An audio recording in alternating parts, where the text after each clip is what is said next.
या ये तो बात से साला पिसाब भी खत्म ही नहीं हो लिया।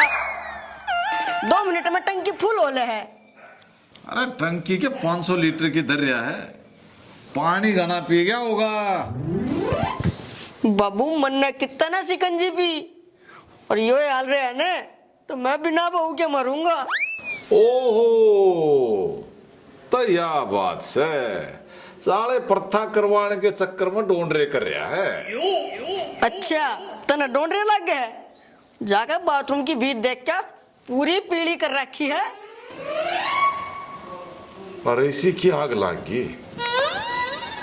तू के चुराए के लपेट में तो नहीं आ गया है? जानू कर सुंडू ने दिखाया।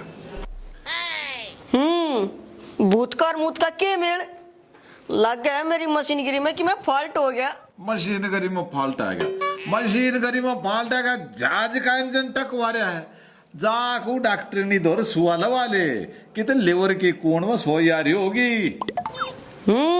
नाइडिया बैद तू बड़ा सपेला गैल रहा करता जो तने सारा ज्ञान से, और मैंने जाता उस डॉक्टर नहीं दो रहे वो और बड़े बड़े सुए लगावे से ना जाता तो करे जाड़ा परेड सी सोचरे की तो और लीक हो जाएगा जब जागा।